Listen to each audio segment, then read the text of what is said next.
Listen, I'm not saying I'm always right, but I am right about Jed Greaves, and no one is going to tell me otherwise. That man is so good at hockey.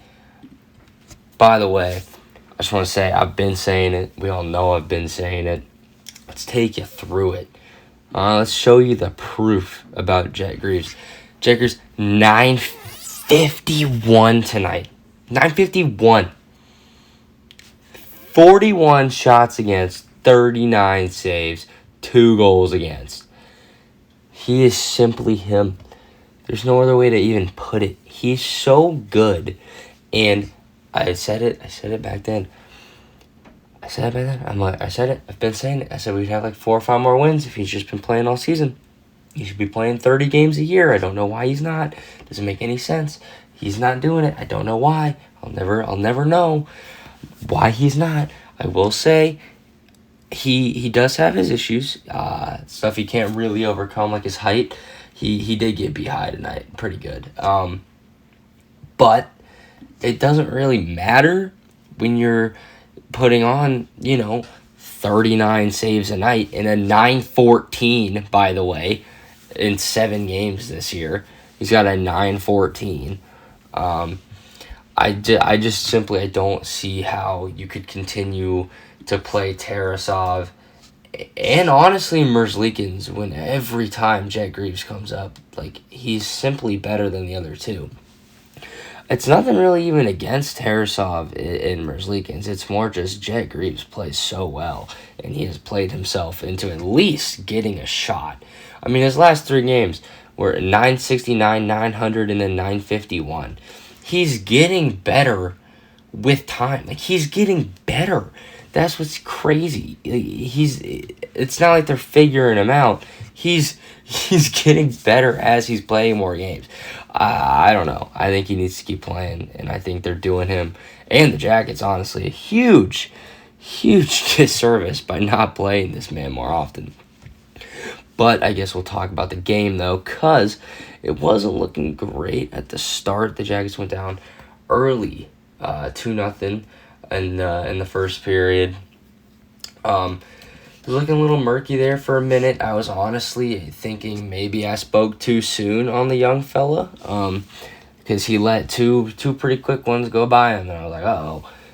But nah, he pulled himself together pretty quick. The Jackets actually got a nice little quick one before the end of the period to make it 2-1. It stayed 2-1 until the third period. I kind of knew that they were gonna win. It kind of just felt like one of those games where they're losing right now, but it won't stay that way, and it didn't.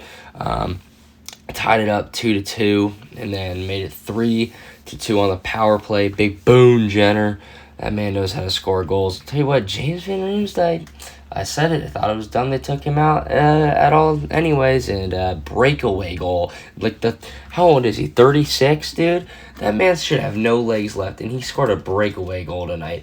I don't know if that's more of just like how good James Van Riemsdyk is or how bad the Buffalo Sabers are. But he's 35. I don't know how that man has the legs. He's got 15 goals this year, by the way. James Van Riemsdyk does. Yeah, we got a little bit of everything tonight. We got some nice goaltending. We got some players continuing to get those points. We had Werenski with an assist, Boone Jenner with a goal, Ken Johnson with an assist, Marchenko with an assist, Monahan with an assist, Van Riemsdyk with a goal, and Zach Aston-Reese with a goal, and Eric Branson with an assist. Watch out. 2 points for Eric Branson now. He's coming for that Norris Trophy, I'll tell you that. No, not really, obviously. But I want to do a little check-in on our boys here, on the big fish, I guess we'll say. Zach Werenski, mainly, who is fallen under a point a game, but is still obviously putting up good numbers. 76 points in 77 games. I don't know if he's going to get that 21st goal to break the franchise record. He's currently just tied his own record for the franchise, and it may stay that way because it's really not looking like he's going to get that goal, although he has been looking for it. Doesn't seem like it's really coming to him. Kirill Marchenko also notched in assists tonight. Let's see where that puts him in the grand scheme of points for the Jackets. He's got 71 and 75, so just under a point a game as well for him. Kent Johnson adding another one to the point totals. He's looking pretty good for those points. He hasn't played a lot of games, but he's got 53 points in 64. So he keeps adding to his career high in points. Fantilli, I don't believe got one tonight, but we can check what his stats are real quick right here. He's got 78 games played. He got 48 points. I want him breaking that 50-point mark so bad. There's 4 more games? Yes, 4 more games to do it. So we'll see if he can. I think he does. I think he gets it. I think he might actually get it against the Capitals next game here, to be honest with you. Capitals haven't actually looked fantastic their last few games. I think that could be because they were trying to focus on Ovi's record. But since now that's out of the way, I think we'll start to get the Capitals how they've been looking all year, which is very scary. Let's take a look at the Capitals since we play them, I guess, the next 2 games. Play them Saturday and Sunday. So they play the Hurricanes tonight, or they played the Hurricanes tonight. They won in a shootout, 5-4. Nothing too crazy there. Shootouts aren't hockey, so it doesn't really matter. But the more important team we need to look at is Montreal, because they do not play tonight. They didn't play tonight, but they do play tomorrow against Ottawa at 7 p.m. We need Ottawa to win. Plain and simple. We need the Canadiens literally to lose out. They need to go on a 4-game losing streak to end the year, and the Jackets need to win every game. I don't know how likely that is. I don't think it's actually very likely at all. Probably like 2% or something. Probably less, to be honest with you.